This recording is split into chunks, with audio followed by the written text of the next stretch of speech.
I totally revealed my mask. I totally revealed my mask also for myself. Wow. Because I had never realized that before. What's good, y'all? This is Mask Off Podcast with your host, Patrick. And today, we at Ernie's in the Cut barbershop. It's actually a cultural institution. Well, correction, it's a cultural institution. Come here, get a cut, and leave here learning something new. And today, I'm with my two guests. What's up, y'all? I'm Gabe Hensley. I'm Kalijah.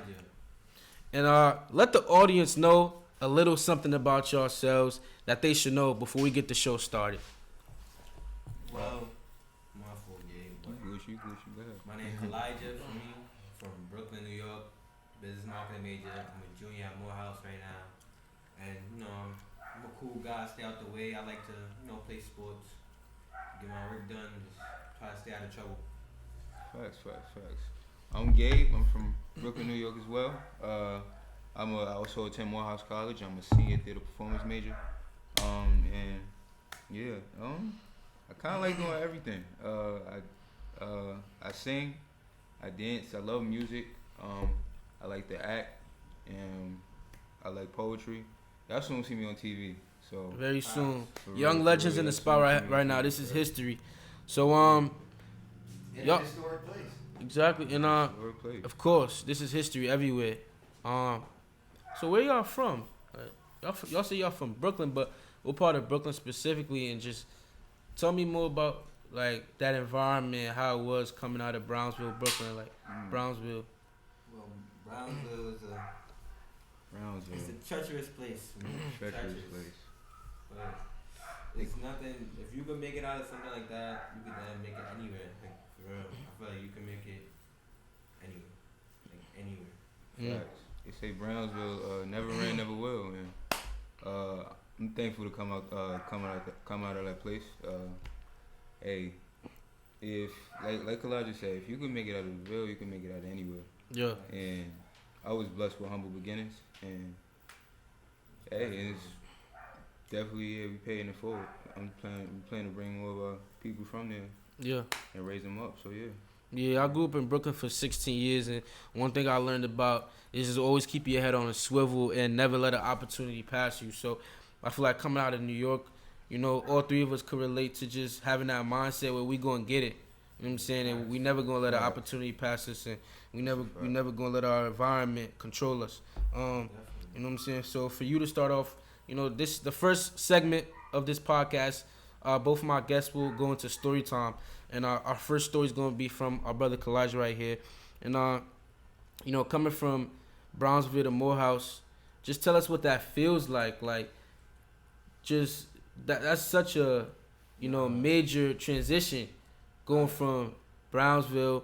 Like you said, it could be a treacherous time growing up, and then going to a place that has so many opportunities at Morehouse College in Atlanta, Georgia. Like, tell us about that feeling. Transitioning from environment to environment. Well, when you get to a new environment like Morehouse, you gotta understand that you're not home no more. So the stuff that you was able to do while you at home, you can't do it here. Like you can't just walk outside, pants sagging, just looking out of order. Like you just gotta be sharp, gotta be straight, and but you can't also let the environment that you in change the person you are and make you more vulnerable to. Doing things that you're not really into. So it's all about being yourself. So I feel like what got me through Brownsville is exactly what's gonna get me through Morehouse. I'm gonna be myself. Try to thug it out. Try to find different ways when I'm in a situation. I come to y'all my brothers. I come to my actual brother. I go to Morehouse for me. I go to all the people I hang with. Make sure we all come up to a plan, a consensus of something that's gonna help each other succeed. Cause that's just the goal at the end of the day. I love that. Coming from there. Love that. That's a fact. So tell us more about your personal story. I know before we came here, we had talked about, when you was in high school, you feel like you wasn't really like fitting in. Like you feel like you didn't really find your niche. You didn't find your swag, your gangster. So tell us about that story, like not being able to fit in. You kind of felt like a outsider, and it helped you mature in high school. Not even. Like, I felt like that more so when I got to Morehouse. Okay, when so I talk was about in that. high school, I felt like, I knew everybody because we grew up with each other already.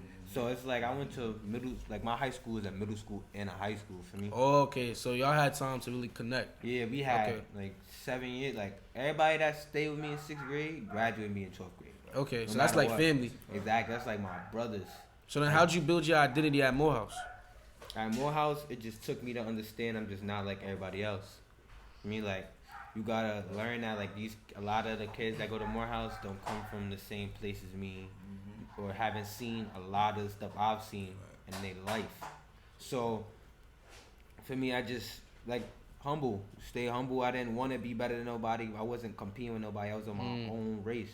Right now, I'm racing myself. It's me against me. Everybody else try to make it as if, and that's why I don't like really competing with people. I'm a competitor, but that's just not something I would do, because I feel like, what are we competing for if we all got one goal? Exactly. It'd be great for me, like. Exactly. So yeah, when I got to Morehouse, it was, at first I used to feel like, I was an outsider, because it's like I ain't know nobody here. I knew y'all, but I sort of knew y'all. Mm-hmm. I only knew Rohan.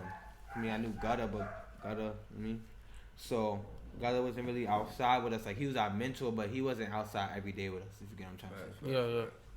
So it's like, for me, I felt like I was alone, and that was like, I wish a lot of my mans is here, but they wasn't for me. So it's like I just had to be like, you gonna be good. For me, you're not trying to compete with nobody, you're not trying to look good for nobody. You just here to get your education and go home. It's a business trip. Okay. So that's how I really learned how to really get through Morehouse. And as that came, as when I started meeting more people that was like me, more people that was in tune with what I was in tune with, and we all had similar interests. That's key. And now we building something greater than us. That's key. I love that in two different ways. I love that because, one, you said a way that you stayed true to yourself and your identity was by staying humble. Remember, you have one goal and you're not competing with nobody. That's big, because that's putting your ego down and understanding you got a purpose that's way bigger than all that. And two, you told me once you became secure within yourself, you started naturally connecting with people who were like you, because you already knew who you were. Exactly. So it's almost like when you find yourself, you find other people like you, not the other way around. Exactly. And I love that. You know what I'm saying? That's a beautiful process in your journey, bro. And then the next thing I wanted to ask you was, like, growing up in Brownsville, you told me you should never let your environment like change who you are. So how did growing up in Brownsville, being surrounded by crime, how were you able to stand up for yourself and stay true to yourself even though you were surrounded by somewhat treacherous environment? Like, give us a personal story where you had to stand up for yourself and stand up for myself. Yeah. It's a lot of times I be having to stand up for myself, but it just be on the type of hold on, I think. Yeah, take your time.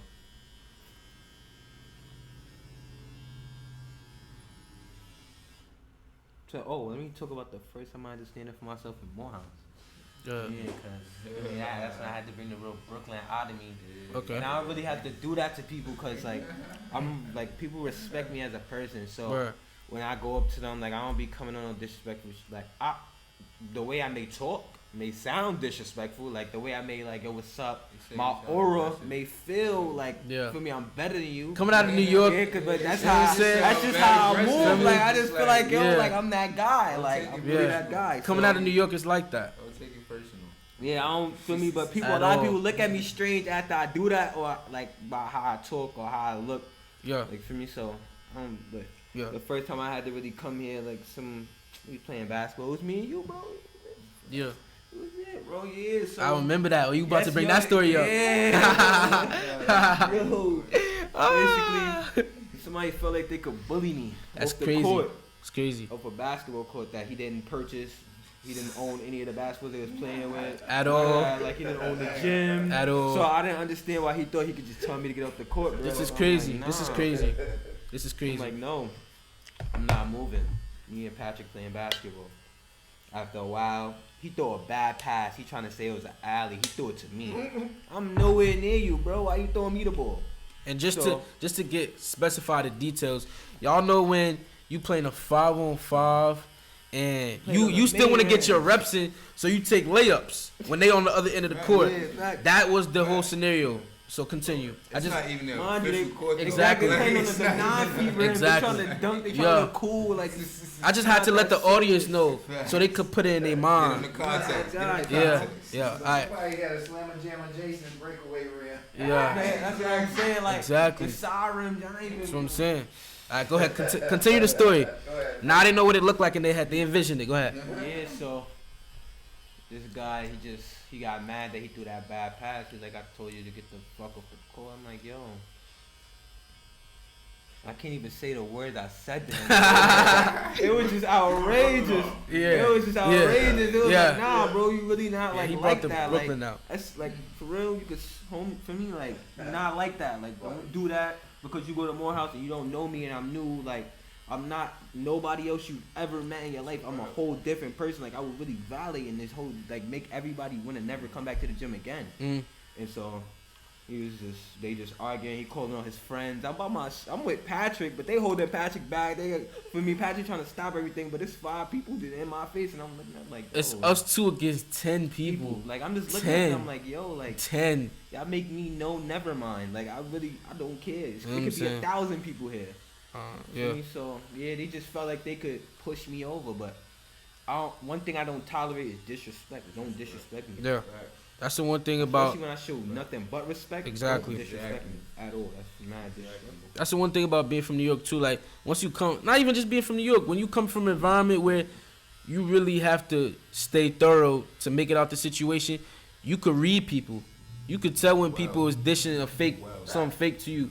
You know what I'm saying? You could tell when some smell fishy. Like, hold on, like you not really like that. Why we gotta get this serious? You're not really like that. You know what I'm saying? So let's keep it friendly, guys. You know what I'm saying? We play. I'm not about to fight you over basketball. Exactly. That's another thing. They love arguing in the gym about basketball. Like, exactly. They don't own. They didn't buy the ball that we're playing with. Exactly. They're not going to the NBA. We're not getting signed. We're not playing for no money. Exactly. I can name countless things and reasons of why, for me, like why are we taking this that serious? What's going on? Word. Another thing is, you just said, "Oh, I'm not about to fight over basketball." That's another thing. If you got it on you, if you got the power, if you got the respect, you don't always got to use it, and that's how you know you real. Like I'm not about to fight you over ball, risk my scholarship. I just came all the way from Brooklyn here, and I'm about to go back because of you. Nah, it's not happening. 2 weeks? I just been here for 2 weeks. It's not happening. That's not happening.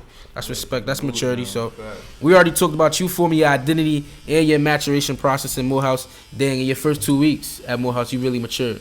And I wouldn't even say it took longer than that, because you gotta, when you start, everything's a process. For me, like, you don't rush greatness. Talk about it. So the more you work on yourself, you also start meeting people, but you start letting off that weight. You let off that weight. You start getting off the people that don't need to be there no more. Yeah. People that's serving no purpose. So we could talk about that for the whole episode. For me, so it's like for me, what I had to do for myself.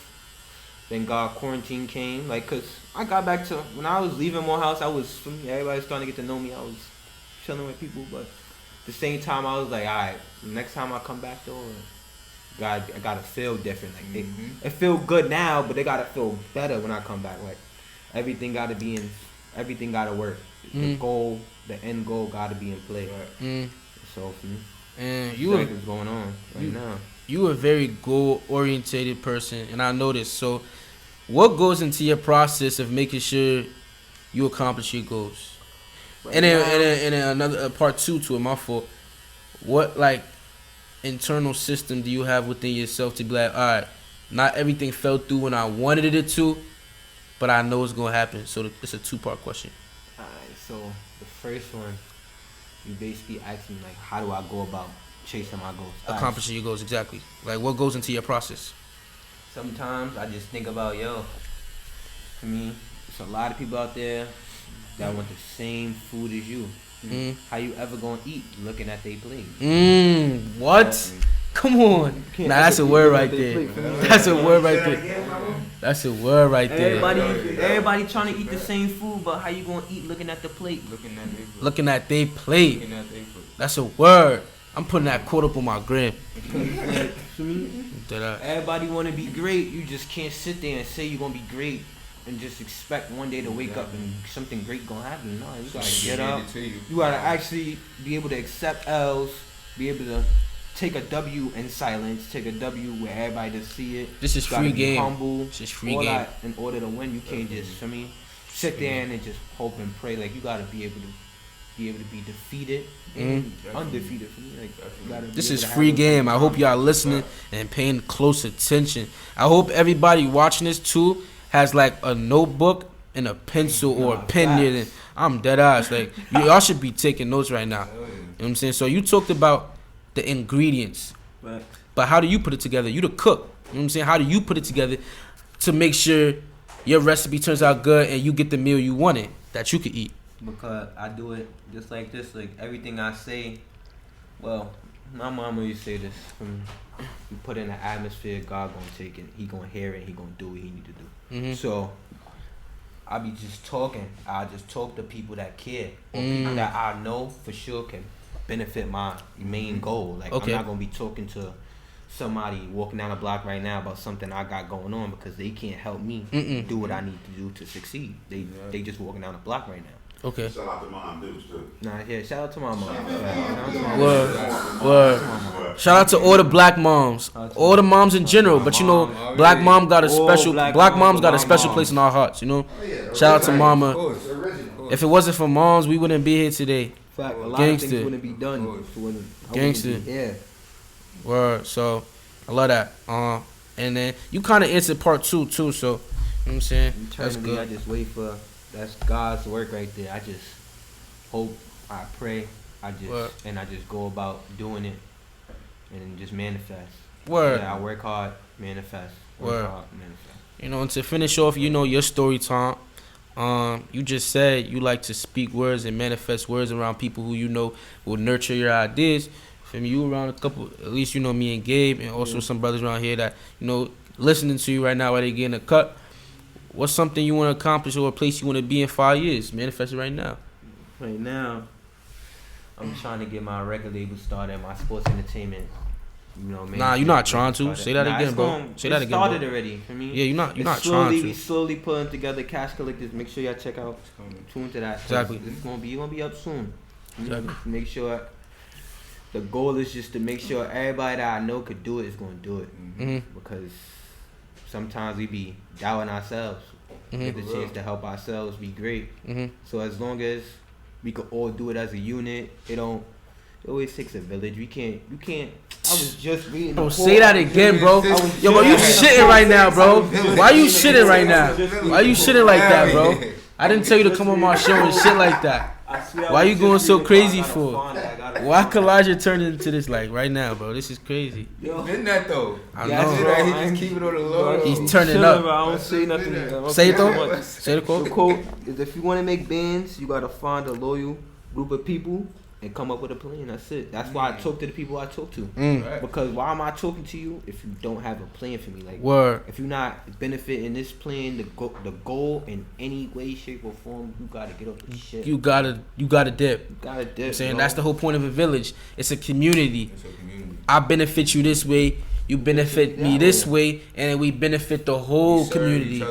Exactly. We serve each other. This is not, you know what I'm saying? I always love to say, like, this is an individual journey, but a shared experience. So everybody in here got their own individual journey, own life they got to live, but we all share one experience, which is this life, this reality that we know and we call life. You know what I'm saying? So we all help each other through that as we help ourselves. You know what I mean? So I love that story.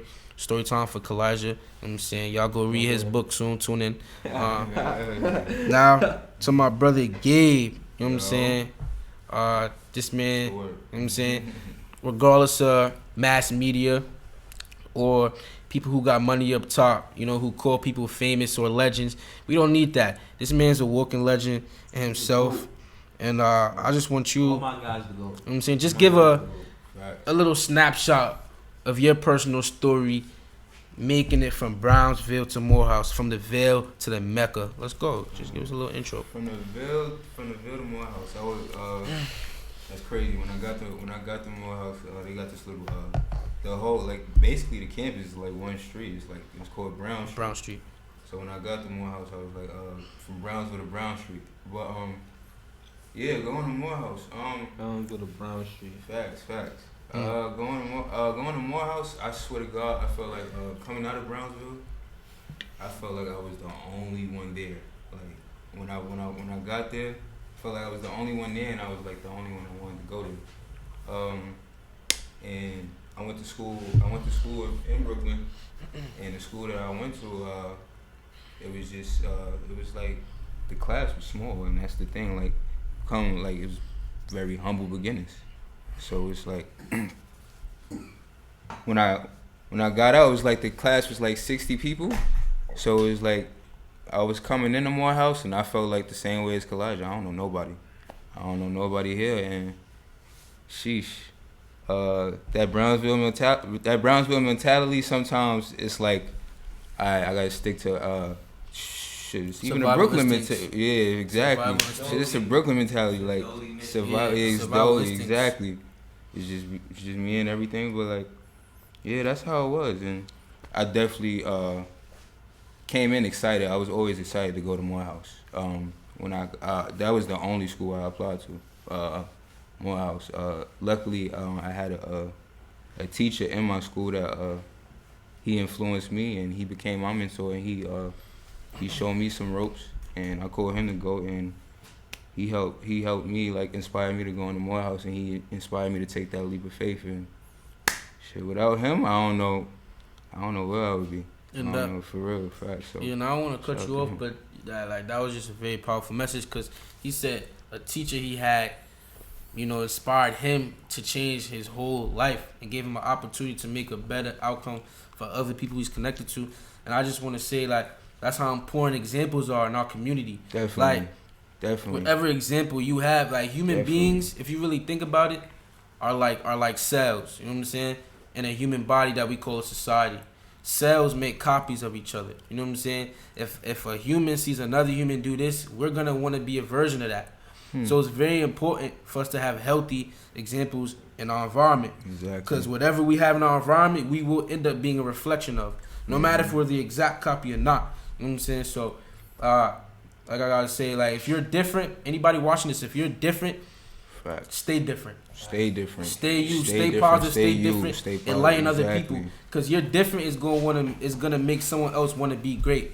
It's gonna make someone else who doesn't feel like they could really make none for themselves make something for themselves because they see you. So if you feel like you're not having impact, you are, and continue to do that. That's a fact. That's a fact. Speaking of that, my fault. Yeah, ahead, speaking of that, when he first told me about when I first heard about Morehouse, I was like, Morehouse, it's an all boys school. Like, yeah, same. I don't want to do that. I ain't gonna lie, me too. Like, I ain't gonna lie. And it's all the way in Atlanta. I'm from Brooklyn. Like, yeah, I wanted to be kind of like local and everything, but it's like, yeah, like. His influence, he sparked my mind. That's a whole nother quote.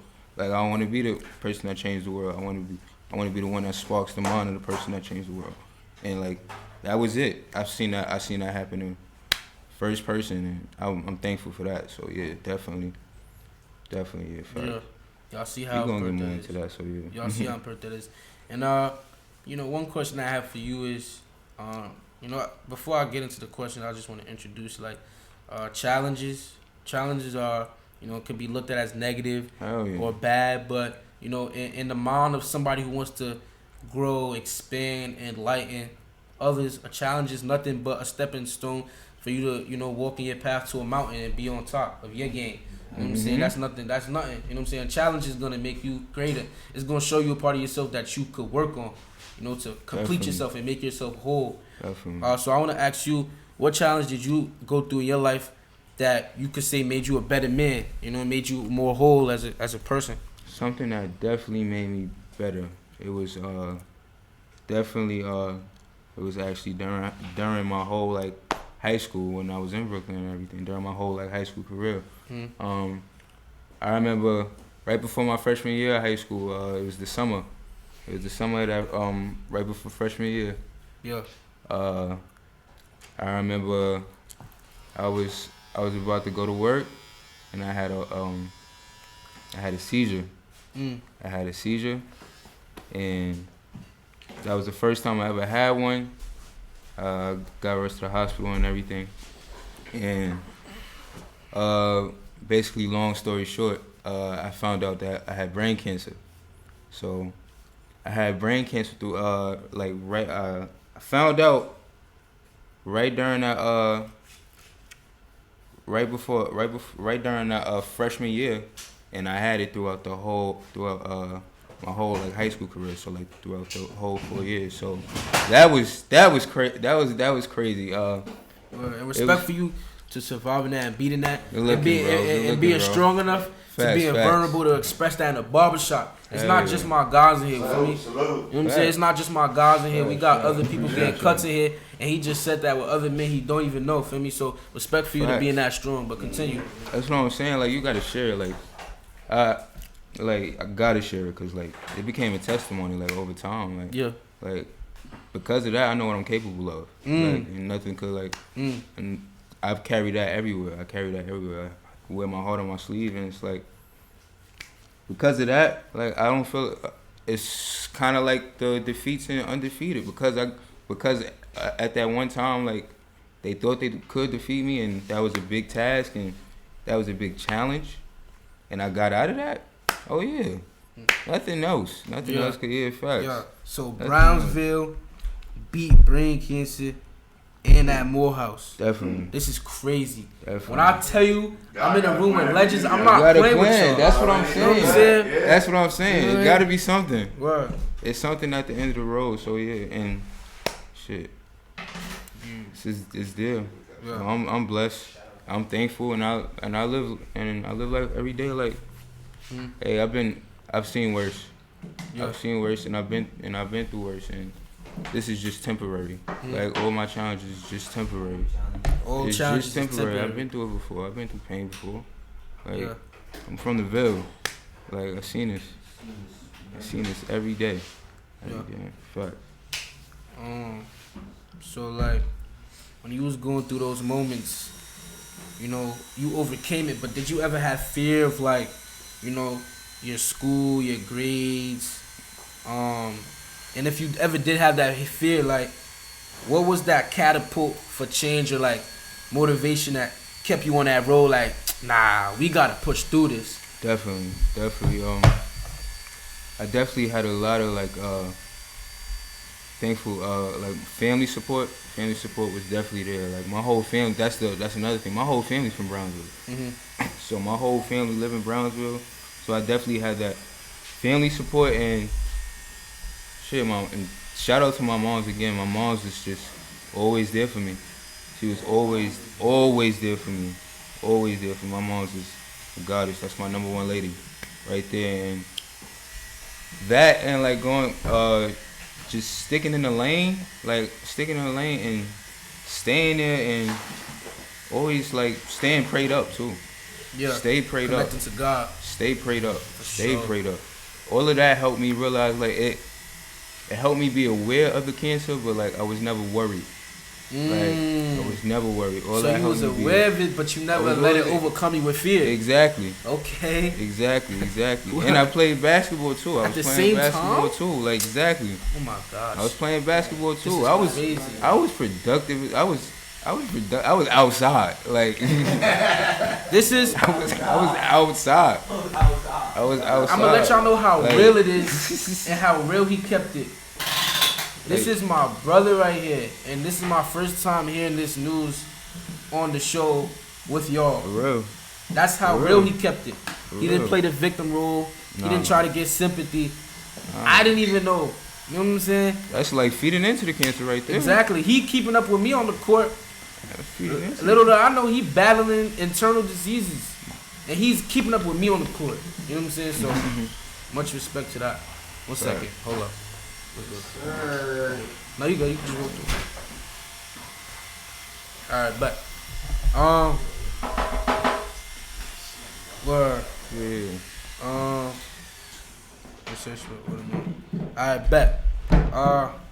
Another thing, you know, with overcoming challenges and making you a better man, you know what I'm saying? First of all, like I said earlier in the show, humans are very impressionable. So our examples, you know, can determine what we want to be and the aspirations that we have in our life. You know what I'm saying? And a lot of things, you know, a lot of times brothers like us, we go through is suffering from the lack of. All right, brother, have a good one. All right, bro. All right, back. You too. Thank you. Appreciate it. A lot of things young brothers like us go through sometimes is not having the example of a male figure in our household, not in our lives, but in our household. So, can you relate to those challenges, and what is it like trying to find your identity as a black man in America, but not having a real example in your household? Definitely. What is that like? Definitely. And I just want to say, as of right now, the men that you're becoming, you know what I'm saying? Respect, man, outstanding. Appreciate you, bro. Appreciate you. You know what I'm saying? Without, you know, a prime example in the household, but talk about that. Like. Definitely. That was the thing, especially in Brownsville. Like, I feel like a lot of like young males, like a lot of niggas just searching for dads. Like, especially in Brooklyn, like everywhere, everywhere. But it's like not having that role. It was sometimes like, damn, like, am I doing this right? Am I doing this right? Am I doing this right? Am I doing this right? That's it right there. And like you start learning, it's trial and error and everything. But it was at a point where I was like, yeah, I was lost sometimes. Like, damn, how do I operate? How do I move? I just don't know how to move. Like, especially like, and then you going to Atlanta, you going outside the state, bro, and you the only one there. I could relate and to like, that, bro. damn, so how you move? Like, how you, if you want this job, how you go get it? Like, and that's how it was. But really, it's really just trial and error, and like feeding and watching the people that you want to be, watching the people who you want to be like, and watching your inspirations, your idols. I was just saying the other day, like, a lot of them, damn near all my idols, I never really seen in person. I saw them on the screen. Thank God for our generation. Yeah, we got YouTube, we got everything, and so I looked for that. So I searched for what I wanted to be. Definitely. Oh, yeah. It wasn't just going to come to me. It wasn't just going to come to me just sitting in my dorm all day, or like just sitting in the house all day at home and not being productive and just being idle. Idle time is bad time. So it's like, you just trial and error. Sure. And again, thankful for being from Brooklyn, because that shit help right there. Like survival instincts and everything. That's a part of it. That'd be your own mentor. Exactly. Exactly. That plays a part right there. You fail. Exactly. And get back up and keep going. That'd be your own lesson. Definitely. Another thing on that, like, I can relate to that sometimes. Like, even though like my father was there, but never in the house because my moms and pops stood up. You know what I'm saying? So same with mom. It was times where like I wanted to talk about this with my pops, but because the energy going on between my parents, I really couldn't talk to nobody. So trying to find my identity as a male and going to Morehouse and being in Atlanta in that city, hey, you know, it could get flavorful. You know what I mean for me? So, hey. Like sometimes like I really had I had to go deeper. You know what I'm saying? When I was struggling with like that first layer of being a man, I'll call that, you know, that's like a surface level version of being a human. But I had to go deeper in that and go to my soul, you know, something that was led by God, and nobody brought that here but God and the Creator. So I had to figure out, what's my soul's journey? What's my soul's destiny instead of what's my destiny as a man? And once I found out my soul's journey and connected to God and found my purpose, everything else fell through. I connected to who I was as a man, who I'm supposed to be as a leader, just by finding out who I was, you know, as a soul in this journey. So that's how I got help, you know what I'm saying, when I couldn't go to my pops. I just connected to my soul identity, connected to God. That really brought me to who I was today, for real. And definitely the help from my mother too, when I needed to get real vulnerable. Definitely. So Mom's is gangster. For real, Mom's is gangster. I'm telling you, Mom's is gangster. I'm telling you. Mom's is gangster, I'm telling you. Mom's is gangster. Well, we should that should be a hashtag. Yo. Mom's is gangster. Mom's is gangster, bro. Now we about to make that shit into a shirt. Yo. Mom's is gangster. Hell yeah. And that's another thing. Facts. I wanted to touch on what you just said, like, and just like, and we've seen that, like, we haven't had those influential male figures and male examples and everything. So, we gotta pass the torch too. Like we gotta pay it forward. It's our job. It's our job. Like I don't wanna continue the cycle. Like I'm trying to bring, like I said, I'm trying to bring people from Brownsville to Brown Street. So it's like now it's up to us. After we get it done, we gotta get it done for them as well. Right. Fact. And that's another thing I want to talk about too, like destiny and purpose. You know, cause I'll start off, cause when I was a freshman, you know, I was going through a rough time. That's when I was trying to form, you know, me, and that's when I connected to my soul field, like junior year type shit. That's how I found my identity and shit like that as a leader. But freshman year, it was times where I woke up in the morning with my chest burning.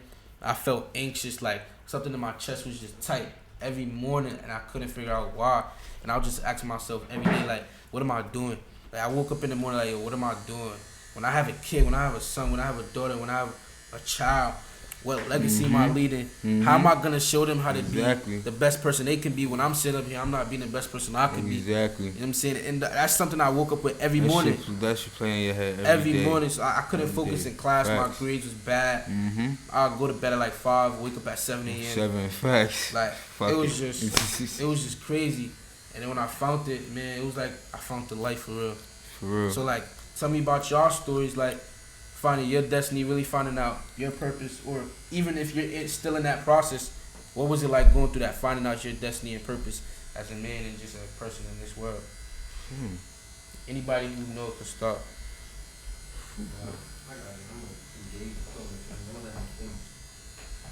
But for sure, I know I'm still young, so I'm not really rushing. Like, I'm not rushing to find no life. Like, we get so caught up in the Instagram, all this famous, getting rich fast.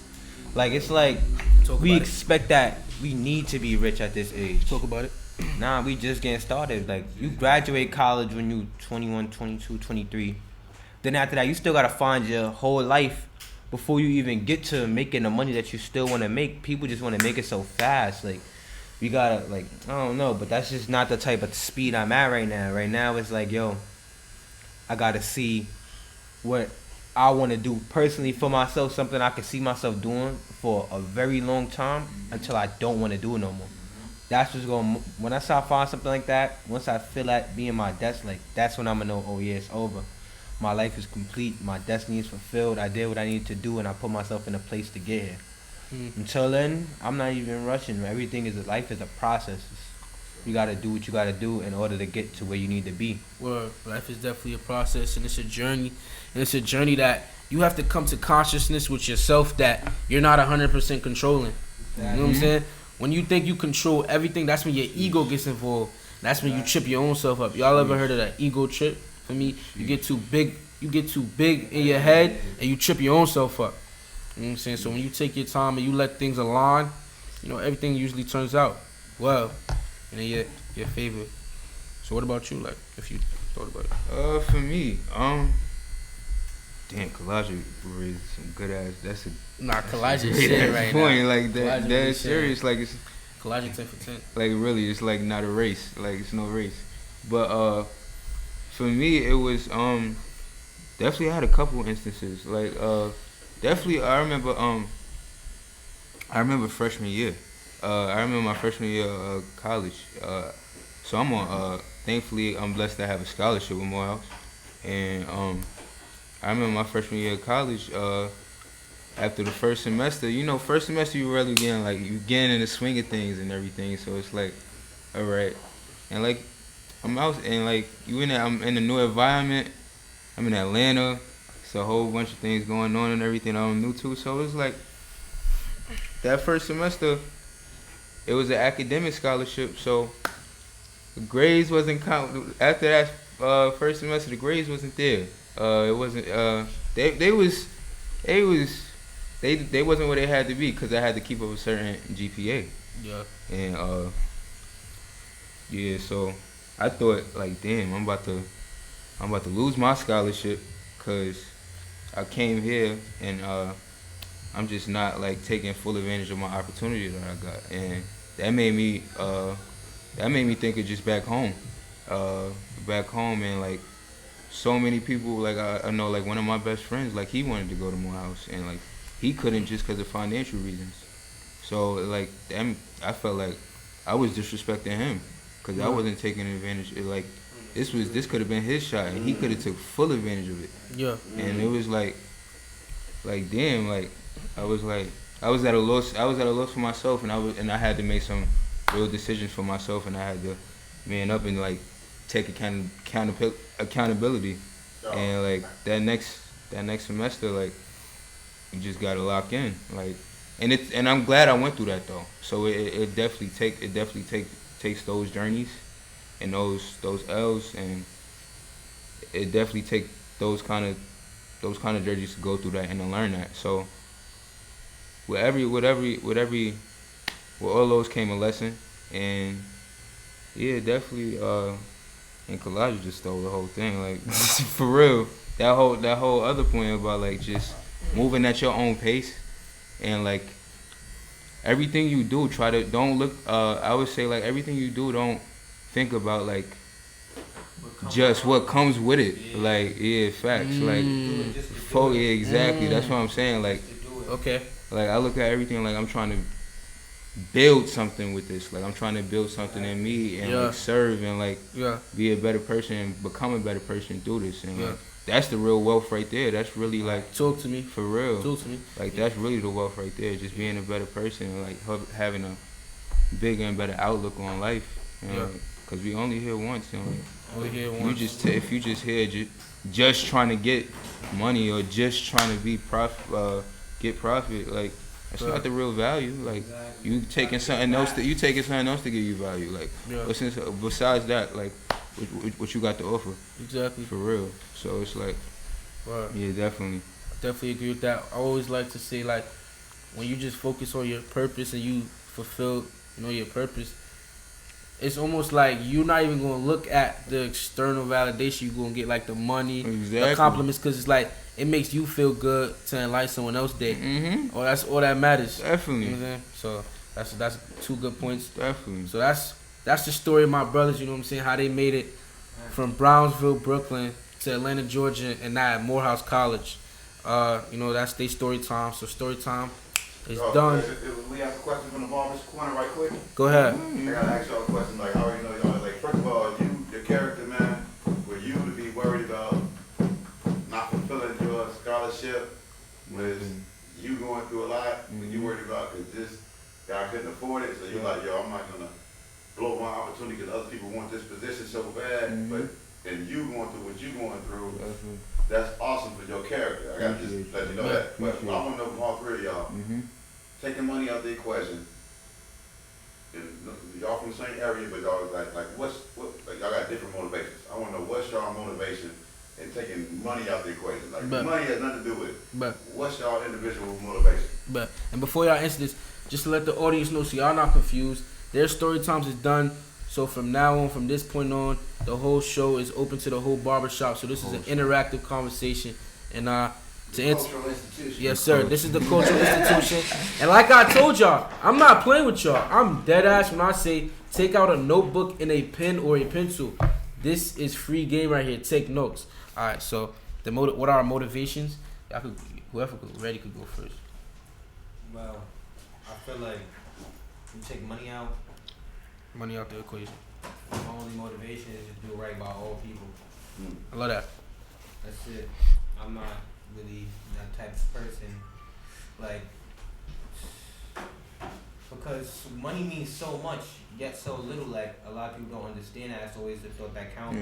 So when you have money, some people just buy stuff just to buy it. A lot of people just buy it just because the thought of having the money could get somebody that they really, truly, you feel me, like actually care for, something that they like or they wanted so much. So I feel like that's all I really care about. I only like money because it gives me a way to buy things for people that I care about. I promise you, just to take care of the people I love. That's my only goal. Take care of people, everybody, and make sure everybody okay.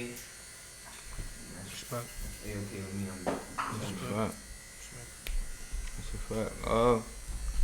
Shit for me, my motivation is kind of got like I was just counting on my hand, like kind of like 3. First, like I don't mean to sound, I don't mean to sound cliche. Brownsville, like really, for real. Putting on for the home team. Exactly. Home team. Exactly. Like that's really like number one. Like growing up, that was all I represented was like Brownsville, and like we was always kind of like the most hated. And like I want to change the narrative, and I want to change the narrative for the young ones, and that comes in the other motivation, which is paying it forward. Paying it forward is huge. Like, who am I to just be the only one from Brownsville? All right, like us two came from Brownsville, and like, all right, y'all know the name. Is he going to travel? Like, yeah, like, and like, are we getting more people out of not just out of Brownsville, but like succeeding from Brownsville, like coming up from that place? And I feel like that. A lot of people tend to go back. Exactly. Yeah. Zombies and all, like for real. Yeah. Exactly. Always tend to take themselves back to the place that hurt them the most. I don't Exactly. understand why. Exactly. It's one of those. I swear, it's a mental game. Nah, I know that. I know why too. It's mental and spiritual. We can get into that later. But to answer your question about when you was like the narrative, changing the narrative, I feel like we changing the narrative right now. Definitely. Me growing up in Crown Heights, y'all in Brownsville, like damn near neighbors. You know what I'm saying? Crown Heights, Best Star, Brownsville. You know what I'm saying? We changing the culture right now just by being in this room and talking. That's crazy, cause Brownsville people and Crown Heights people might have beef. Exactly. That's a whole different conversation. We're not even gonna get into that. That's a whole different conversation. But yeah. How y'all feel about the current state of, say, like neighborhoods in Brooklyn that have kind of gone through this transition where they more whitewashed now? Like gentrification. Like Bed-Stuy, Fort Greene. Yeah. But You know what I'm saying? that's just like like the sky look totally different now. It do. That's the money. That's a money move though for like the people on top. I'm gonna say quote unquote the people on top who control most of the bread. That's a money move, No, I mean we understand the science behind it, but I want to know how we feel about it. Feelings about the shit is. To say, I feel like anybody that gave they $1 million crib up is dumb. That's how I feel. Like personally, you could have kept that in the family.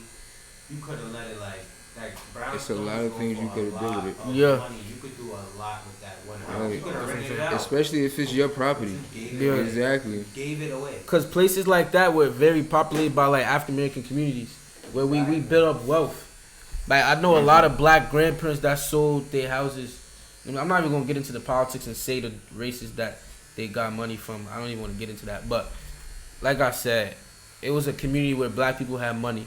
You know what I'm saying? We had brownstones. You know how much those go for? Those go for crazy, 2-5 mil. Oh my god! Like 2-5 mil. Black people hella space. Black people own those buildings. Like we really had a community, And I mean, you see a little bit lingering in Flatbush and Canarsie. You see a lot of Caribbean grandparents, having their gardens. There's a community over there, but it's like small little shacks. Yeah. It's not real brownstones that you can really make real estate out of.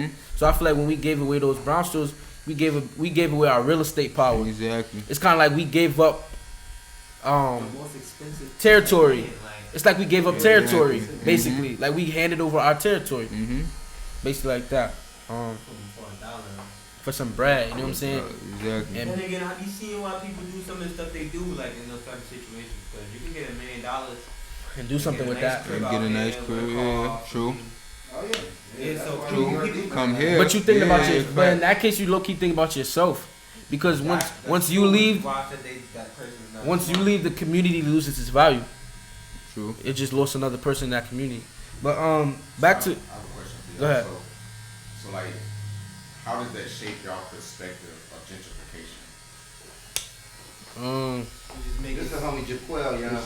But It just make it seem as if like we gotta do better. Like we gotta educate ourselves more in certain situations. Because to say like you can't tell you what to do. I can't tell you, yo, don't sell your house for this amount of money. Because if it's the amount of money that could change your life, by all means, do what you got to do for yourself and your family. And you don't know what these people go through in order to make these drastic decisions to feel like, oh, I gotta get my house up for this money because of it.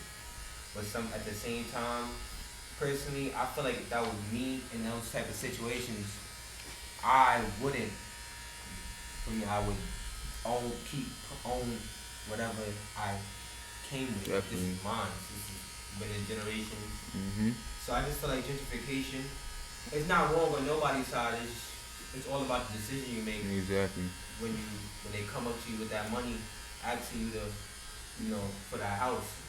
Now, when they start kicking people out of houses and knocking down these houses to make new ones, that's messed up. That's completely because it gets aggressive. Yeah, it get aggressive. Like, gentrification isn't always like I'm coming to offer you something for something. A lot of times it's like I'm coming to take this. It's a false promise. It's a false promise. Yeah, it's a false promise every time. Yeah. And we getting y'all up out of here. Exactly. They trying to get you out of your I don't like. Sometimes I get a little too deep into gentrification, let my emotions get out, but I'm gonna keep it calm. You're in a safe space though, bro. Like, you know what I'm saying? When I look at gentrification, I see it as a game plan, as a scheme, because I've went through.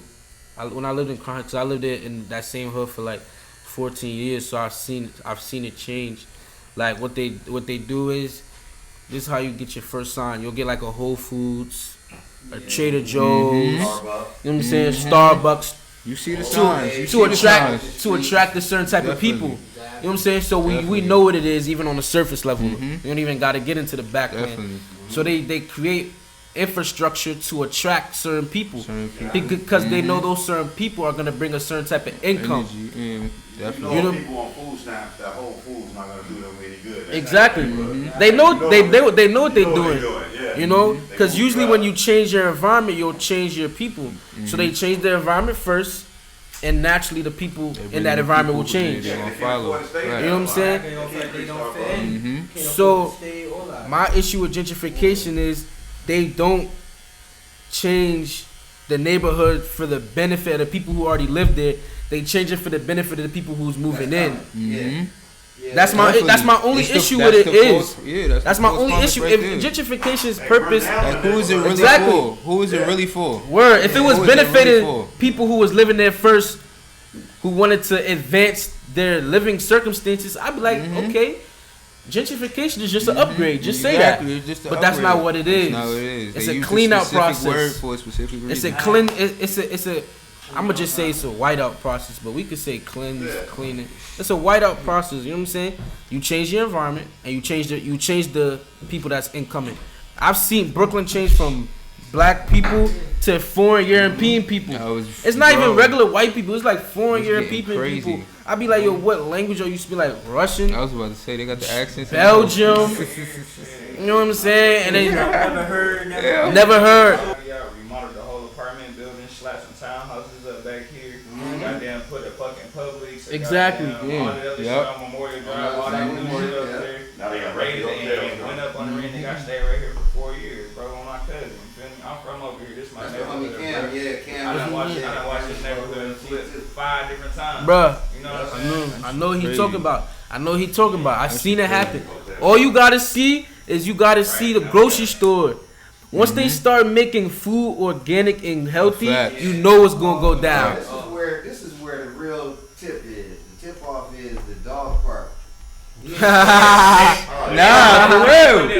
Hey, no bullshit. Nah, gangster. No bullshit, bro. When they put that dog park over there, bro, that's on my soul, bro. Everything started changing. Lights out. Every fucking thing. They put that dog park over there. On that corner. All them fucking white people from the Beltline and all that other shit started going over there. They was like, all right, cool. Well, let's slap a hotel up over here. Yeah. We're going to slap 2 hotels up over here. We're going to throw some townhouses up back here. Well, when you see y'all, we're gonna move all these motherfuckers out in these apartments that's been living in these apartments for fucking 20+ years. Word.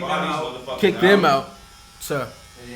Yoga stands and yoga pants. You said Word. Well, you know what I'm saying? You asked the question. I want to hear your take on gentrification. You say you asked the question, like, what's your take on it? I mean, I just moved here from DC. So, okay. You know, DC is one of the other places that also has gentrification on steroids. Yeah, DC is big on it. So, I mean, I feel many ways. I feel like, to me, when we talk about the conversation of gentrification, we gotta understand like there's a cultural context. Because there have been moments where I felt like I was a gentrifier. You know, I'm moving into a community, into a neighborhood where I have no understanding of the layout of land, no understanding of the culture of the community that I reside in. So for me, I feel like there's a responsibility of any person who moves into a community to understand that community that they're moving into, so that you can at least have some sort of compassion and empathy and understanding of where you reside and where you live and where you're moving to, so you can maintain the culture of that community. Right. So, you know, there are moments where I felt like gentrification is necessary when you're talking about crime. Although there's like layers to why people commit acts, but I think there's also gentrification can prevent certain criminal activity. I mean, I look at like, my grandmother lives in Houston, the 3rd Ward. You know, the area that she lives in, I'm like, they need to gentrify this whole shit, because where she live at, you know, there's kids hanging, you know, grocery baskets on the side of dumpsters as basketballs go. You know what I mean? So it's like, they need to gentrify this whole shit.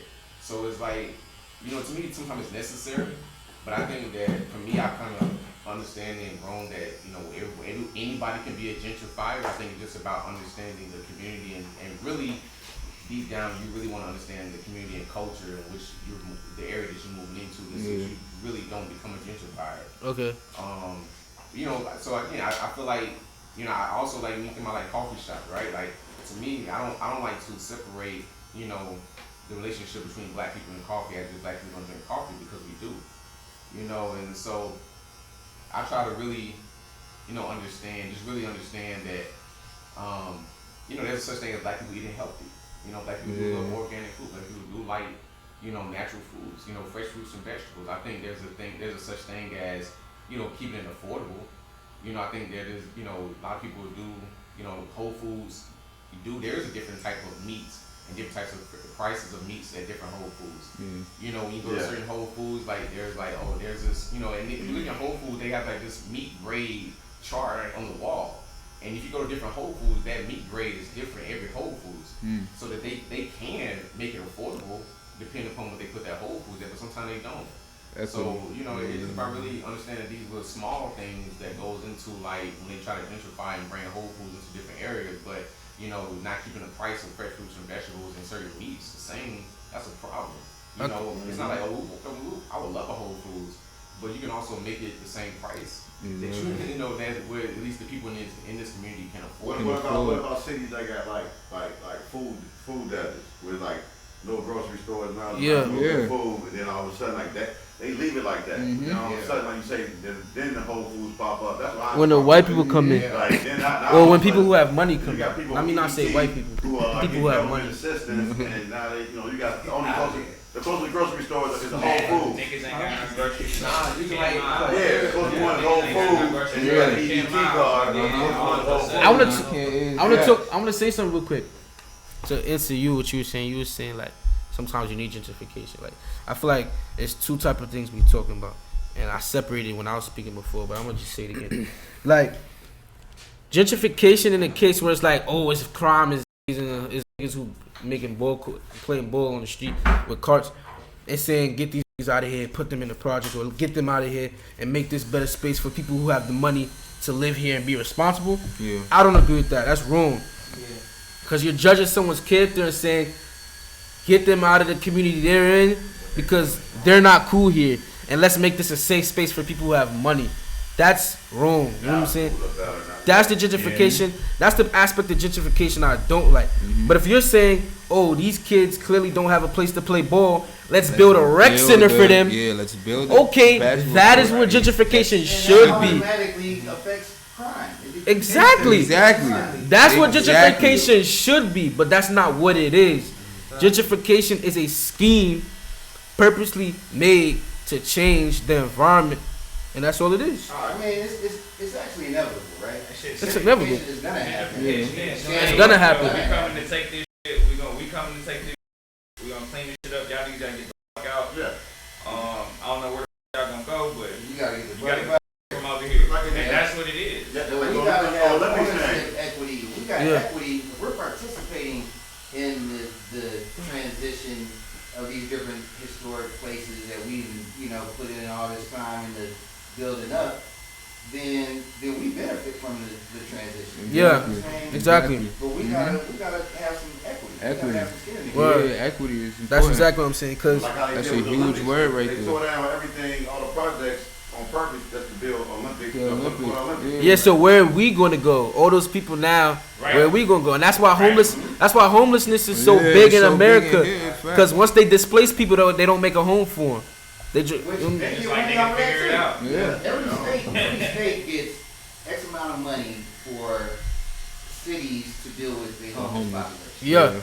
And that money gets dispersed, but the problem don't never go away. Yeah. You know what I'm saying? So it's like people on the city council and on, you know what I'm saying, the mayor's office, that their job is to actually address this shit, but it never gets addressed. They just get paid for addressing it. You know what I'm saying? Yeah.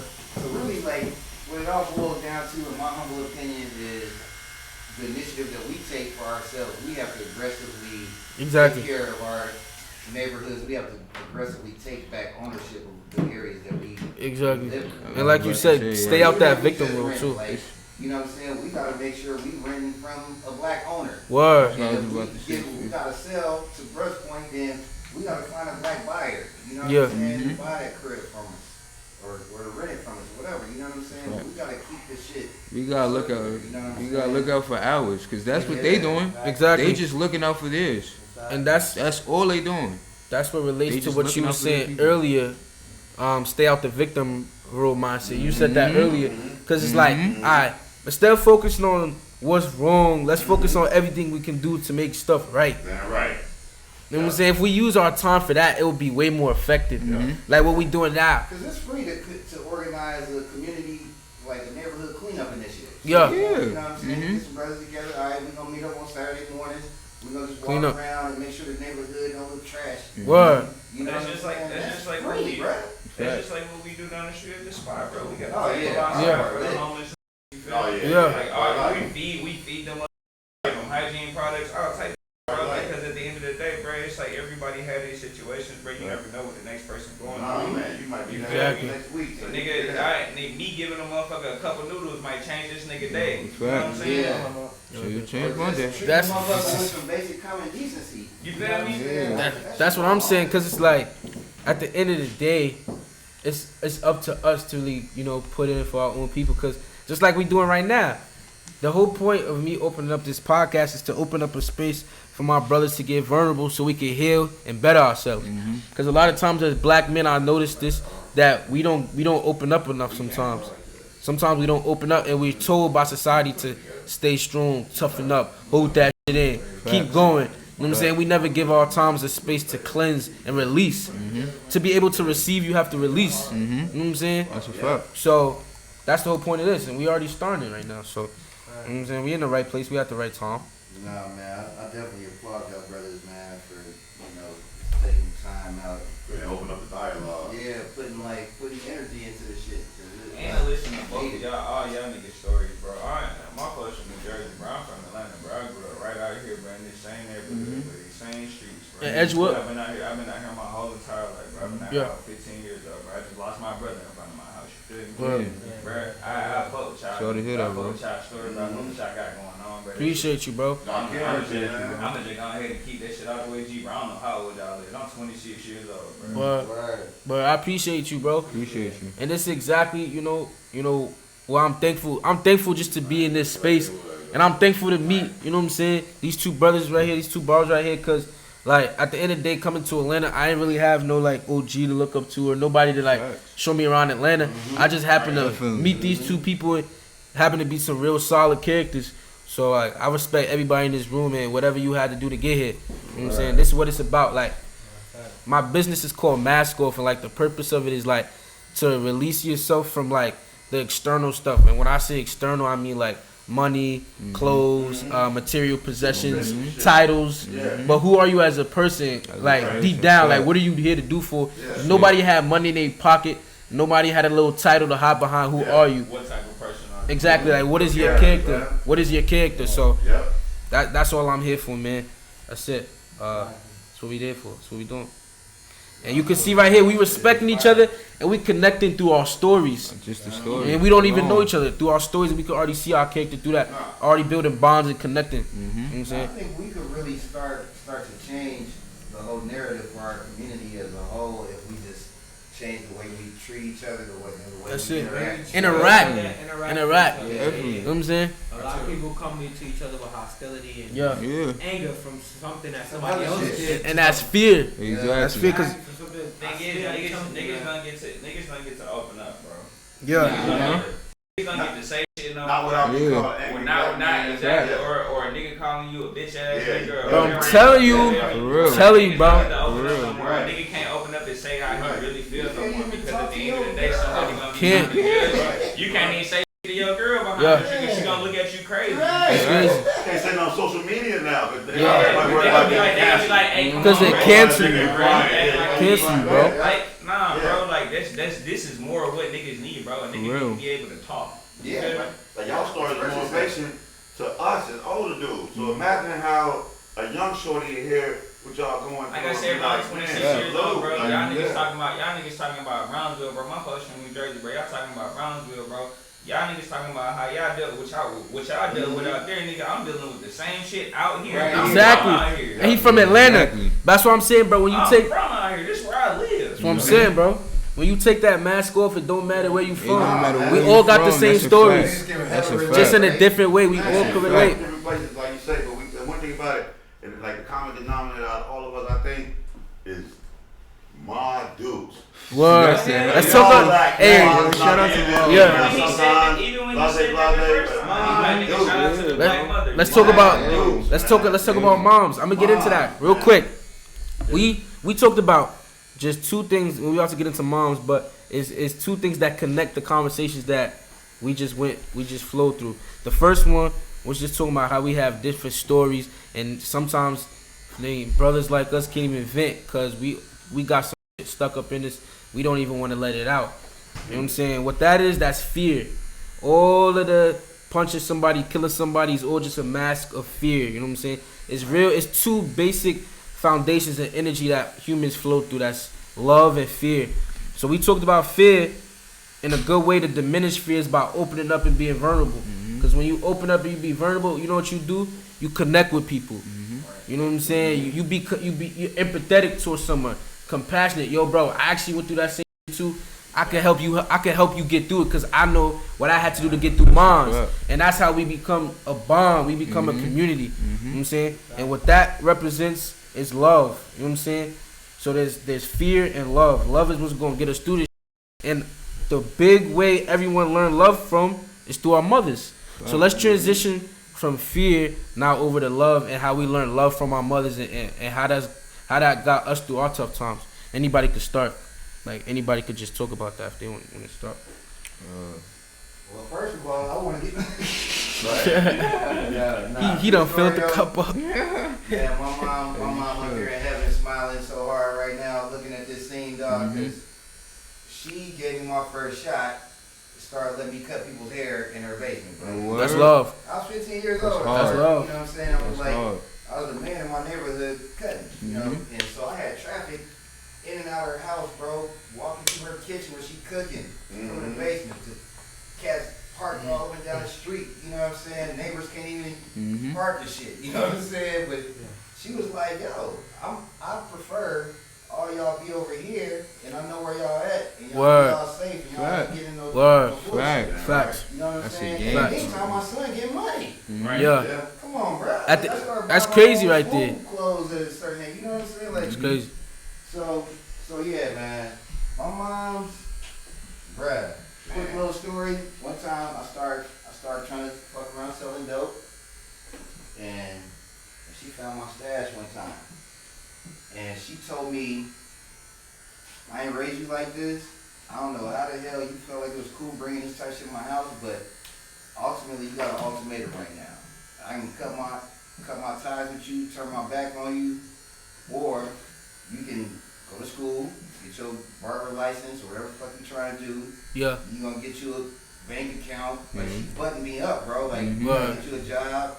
She made me get my shit together. And it was either that or get the fuck on. Word. You know what I'm saying? Like, we talking about mom's gangster? Mom's is definitely gangster. Mom's is gangster, y'all. She flushed the whole quarter key of dope down. Oh yeah. Hey, real. Yeah, real time. Real mom. Man, gangster.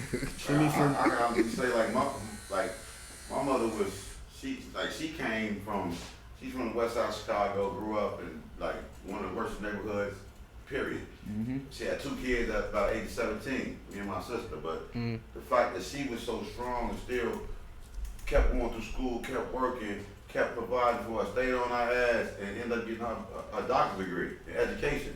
You know That's what I'm saying? respect So right she there. became like a scholar, but in the meantime, like I said, it was rough for us because she was going to school, she was working. She tried to make sure that we wasn't in the streets. You know what I'm saying? As soon as you step out the crib in the shot, you like, what you in? Nigga, you outside.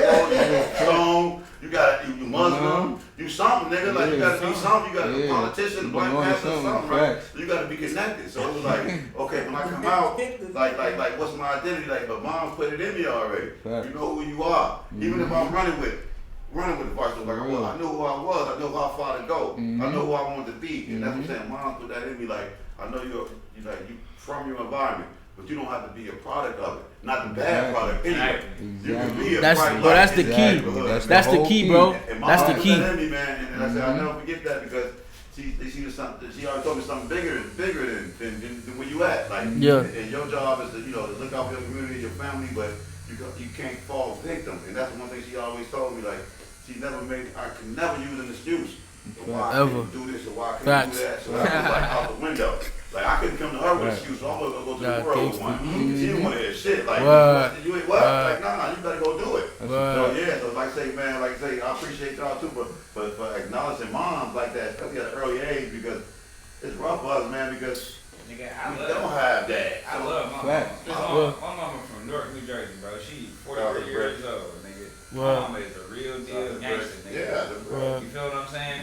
And nigga, me being 26 years old, nigga, I've been down here my whole entire life, bro. I've been shot 3 times, stabbed, went to prison for 2.5 years, all type of shit, bro. Like, nigga, my mama know, like, she like, nigga, if you don't love nobody, nigga, you need to love yourself before anything. Word, that's powerful right there, bro. Like, no if you funny don't love shit. Nobody, nigga, you need to love yourself before anything. Ayo. And at the end of the day, ain't nobody gonna love you like how I do. Exactly. And I respect you, you know what I'm saying, being here and making it through all that you went through and still be able to come here and stand strong.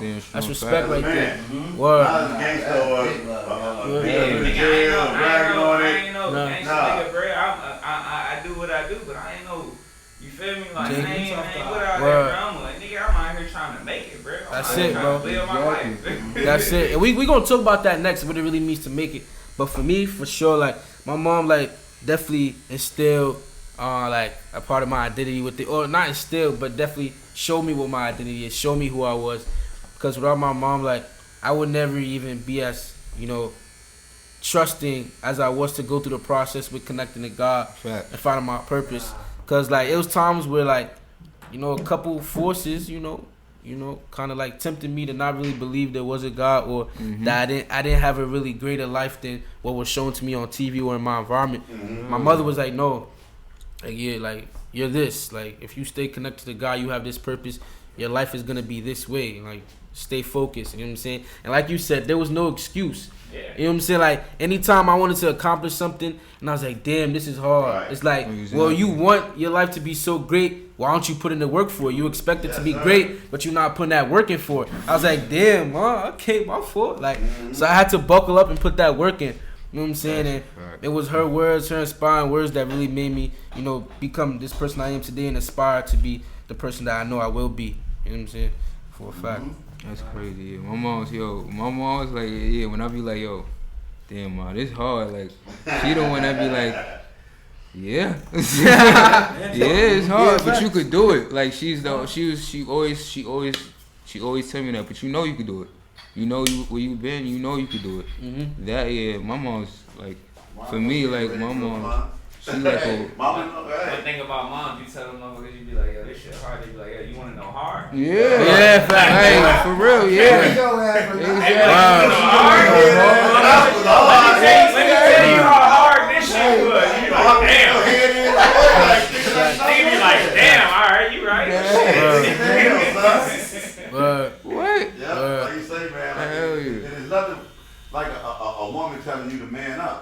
Yeah. Yeah. You know what I'm saying? Like niggas stop acting like that, nigga. That's like a woman, especially your mom. Like all women might tell you, but the woman you love is like your mom. Stop acting like that. Yeah, and you're gonna man up, man. Yeah, Like, and you know certain things you probably won't even go to moms about because like, nah, she gonna tell me to take care of it. For real, like, your mom's really a gangster. She gonna straight tell you, she gonna like, where you acting like a bitch right now? Yeah, true story. And another thing too, like if you got a plan, your mom was going to tell you every hole that's in that plan and how you gotta fix it. I ain't gonna lie, that used to annoy me. Nah, that's it still do that. It still do. Bro, it still do it. She still do it, bro. Nah, that's what I'm saying. Bro, it be annoying me because it's like, yo, mom, I got this really cool plan. Like, I'm gonna do da da da da da da da. Then I'm gonna do this. But you know you need to. And she just on the phone, like she not even like. I'm like, mom, why you not lit? I'm like, mom, why you not lit? Like, I just told you it's gonna be a good plan. She gonna do if this happen. Exactly. But did you even think about this? But did you even set this up? I'm like, damn. Now you good. And I'm like, yeah, you right? Because then when I actually follow her steps, I'm like, yo, if I never listen, she right. She would have never. Facts. Yeah, so like. Facts. You might not want to hear it, but it's like facts. You gotta listen. You might not want to hear it, but you gotta listen. Just gonna put it in the air just a bit. Like, damn, man, you was bullshit, but you was right. Right. Like damn. Cause sometimes, and I hate when you right too. Word. I hate when you right. It's crazy. You always right. When she feel like she can't really protect her son or her black boy from the different shit that pitfalls of life and shit that's coming at him inevitably. You know what I'm saying? Hey, one thing about it, they try to give you a survival kit though. Yeah, for sure. One thing about it, my mama know I'm in the streets for real, bro. I do what I do, bro. My mama, she make it a thing to call me every day, just to be like, what are you doing? You know what I'm saying? She like, what are you? She calls me. I might not be doing shit. I might be at work. She's like, what you doing? I'm like, I'm at work. She like, all right. Well, just making sure you're okay. Facts. Why don't you say that after your work? You know what I'm saying? But once they realize that they can't necessarily control what the fuck you doing every day, bro, and they know that you really you out here just trying to make a way for yourself. Yeah. You know what I'm saying? That's what worries them the most. They be like, damn. And that call my son and check on my son. That's what I wanted to get into. 4 kids. So you know what I'm saying? My mama like, shit, nigga, I need to call this nigga and make sure he is okay. Well, that's what I wanted to get into. I was gonna ask, like, we all men. So like, as men, how do we balance that? How do we balance the identity, of our masculinity and our manhood, but at the end of the day, still listen to mom? Like, how do we balance listening to mom and valuing her words of wisdom, but not being baby too much and also having our own experience? How did y'all balance that? Like, when mom was kind of giving you too much, kind of baby you a little bit, but you knew you had to go man up and fail if you had to and learn from your failures. One thing about it, I realized my mama ain't gonna tell me nothing wrong. You said what? Say that again? My mom ain't gonna tell me nothing wrong. What? She'll damn sure let me know. She'll let me know. If I was surrounded by 8 niggas and 5 of the niggas wasn't right, she'll let me know. My mom be on the phone. My mom be on the phone. That's right. That's right. She don't like you, she gonna say it. She be like, nah, you know. My mama tell me, she be like, you can go do whatever you want to do with them 3 niggas right there. Yep. But the other 5 niggas, I don't like them. Nah. She'd be like, nah, cause them niggas ain't it. So would you listen to Mama off rip though? Would you listen to Mama off rip? I ain't gonna lie, I'm stubborn, bro. I'm stubborn. Like, I be learning sometimes by getting burned. You know what I'm saying? By touching the fire. I'm stubborn. It take you getting burnt so many times to be like, damn. Yeah. Alright. So like, nigga, if I done got fucked up 4 different times and Mom Dusa told me something 4 different times, facts. And now it's the 5th time, and she like, hey, I'm telling you, don't fuck with them niggas. Guess what I'm gonna do? I'll be like, you know what? Yeah, you right. Actually, right. Yeah, because I end up learning the lesson and learning that Mama was right, but sometimes it's more meaningful. It's more meaningful when I myself. But that was my head bump for me, bro. When I got them dedicated my life to the state for them couple years, I was like, oh yeah, Mom Deuce is right. Yeah. I shouldn't be fucking with these niggas. She's absolutely right. These niggas is these niggas ain't right, bro. Yeah, because sometimes mamas could see things that we can't see. Exactly. And we think we know it all. You know what I'm saying? Yeah, you be like, yo, this my man's right here. Exactly. Exactly. My man. This my man. My dude's like, yo, that's not your man. My dude's like, that's not your man. Let me tell you who your man is. You tripping. I'm like, yeah, that's my She like, yo, I fuck with them. I fuck with three niggas right there. Not only for the bros, but mom dude's gonna do that for the shorties too. Shorties too. That's when she get real. That's when she get real. That's when she get real passionate. Like, you better not go out. Better not go out with her. You know when you got you a good one. Yeah, fact. Mom dude's gonna be like, yeah, I like her. I like her. She gonna be trying to all type of shit. She don't like her. She gonna be like, get that out Every time she go home. Word. She'll never change. The mom gonna stay that way. Yeah, she gonna get that out my house. I be like, nah, mom, she cool. You tweaking like I really fuck with her. Does she like her? Does she like her? And then, like her? and then when everything get fucked up, you like, damn, you was right, my fault. You was right, my fault. She a good chick and your mom know it? Oh man. And that be the worst though, because like you might have a good chick and your mom fuck with her. And you and your let's just say something happens and y'all don't fuck with each other no more. This still on the phone. On the phone with your mom. Yo, with your mom. Bro, we been 2 years. Why you still talking about my mom? Word, bro. Word. Still ain't got to see together. Like, Mama dropping dimes on you and everything. You go to the grocery store. You know everything. Giving them all the information. Yeah, about some bitch over crazy. here.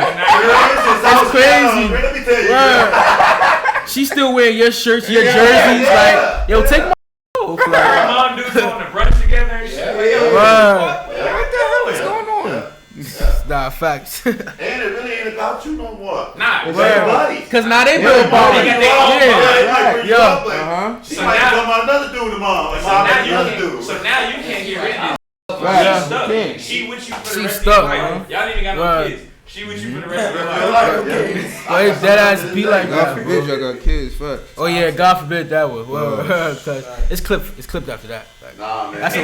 That's a long term relationship. On and off. Nah, for sure. Whether you like it or not. It's a real long term relationship. Yeah, whether you like it or not. First question. By y'all being the college kids coming down here, like, and all of us probably suffered through after like the lack of a father, the lack of male positive figures around. How did that affect y'all life? A lot of black men don't like to talk about that.